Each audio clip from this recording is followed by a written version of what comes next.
Alvin, good to see you. Good to see you, Jim. Thanks for inviting me. And I must say I'm very impressed with the equipment you've got here. The back room looks just like a setting from Star Trek or something. Yeah. I hadn't realized so much went into this production. It really is tremendous. Thank you. We've had a lot of good comments on that. And nice out too. I think some people have a tendency to think maybe we're operating in some little corner somewhere. Oh, quite the opposite. Actually, we're using the whole ground floor here. Probably more people ought to come here and take a look. That's right. We need be on the show, maybe. Needed to come in. We'll charge admission out front. Yeah. Anyway, Al, we're glad to have you with us today on the program. We enjoyed the tour.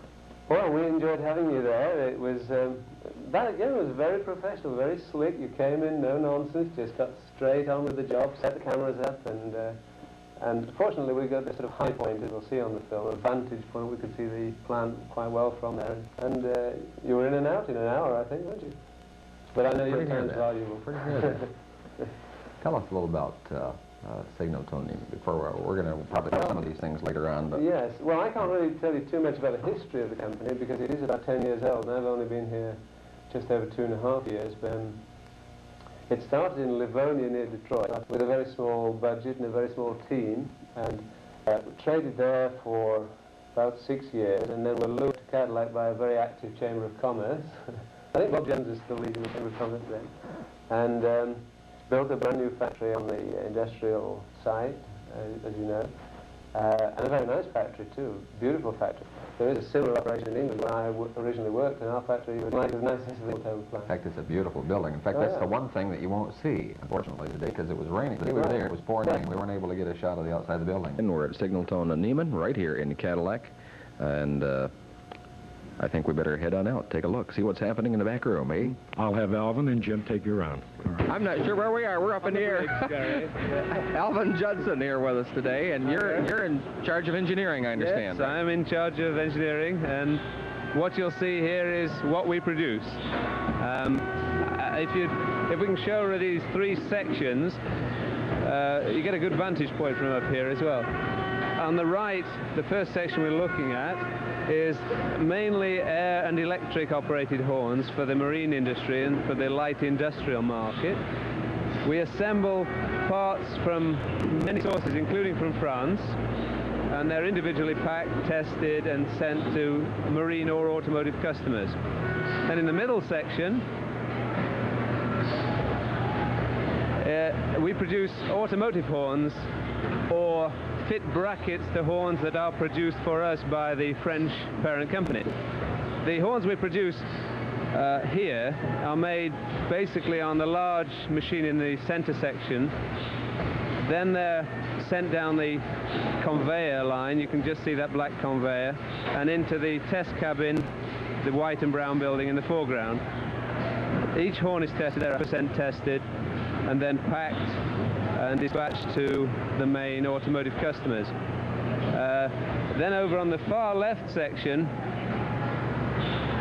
we complete wiper blades and refills, and most of the girls there you see operating at the moment are actually introducing the rubber refill into the spline and packaging them, or packing blades into boxes 1 at a time. We sell blades 1 at a time and refills 2 at a time. And in the background on that same section you see a wiper test rig, in fact 2 wiper test rigs, where we constantly test the products and check the performance of the wipe against some graduated photographs. So the 3 sections there directly in front of us really show the main 3 production areas.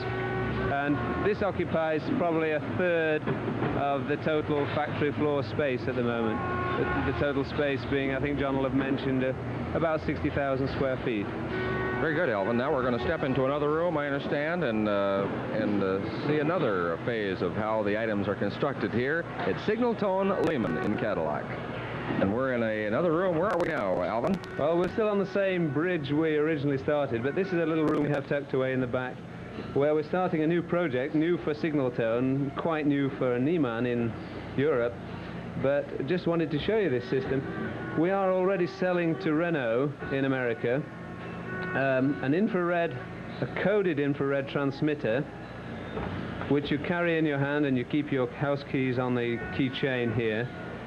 and which is designed to operate the central door locking system on certain cars. In fact, it's on the Alliance at the moment. Wow, that's really a small item.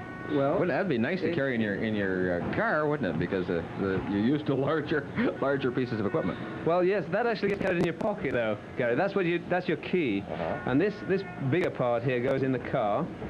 And the idea is, when you approach the car, you simply operate this, and it is battery operated, infrared transmitter, and the receiver in the car picks up the signal at a distance of about 2 meters and automatically opens the doors. So you don't need the actual mechanical key to operate the doors. And it's very good in the evening time or in rainy weather or other inclement weather. And what we're involved in at the moment, although we don't do the actual assembly, we cut the codes for the transmitter. There are upwards of 54,000 different combinations for the two. And that involves cutting the printed circuit on the small internal part of the transmitter. We cut it in certain ways according to a certain number and code arrangement, and we can provide extra transmitters for those people in the United States who already have this system on their vehicle, and they simply require an extra transmitter for the wife or the daughter or whoever. Later on, we're going to expand this to the general market, where we would make a package of transmitter and receiver which would sell for retrofit on virtually any car, but particularly those cars that already have a central locking system. And we started off in this small way with a well-proven item. It's patented, and we're very excited about it. We think it's going to get very popular in the United States. Now, you're speaking of opening car doors with this. Yeah. So far, not garage doors, but car doors you're talking of, right?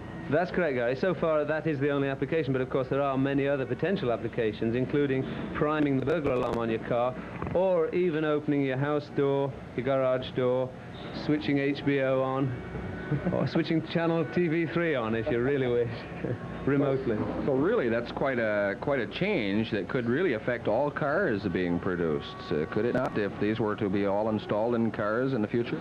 Well, I think so, yes. It's well known that there are many problems with mechanical locks, particularly corrosion and freezing up in the wintertime.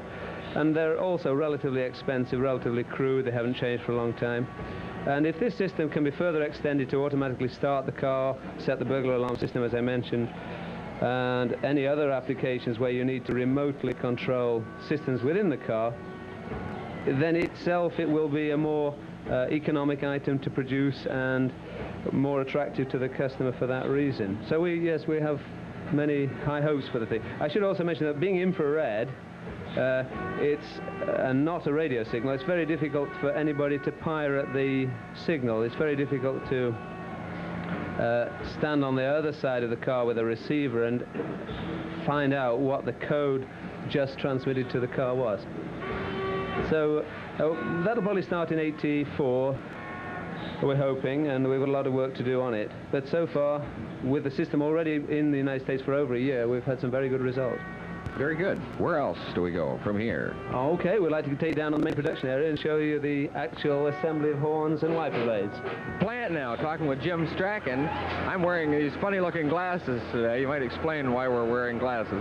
Well, the reason for this, Gary, is my OSHA, they have a law. One of the laws is that we have to wear safety glasses here in the plant. So everybody that comes in the plant's got to wear safety glasses. So here we are with our glasses on, and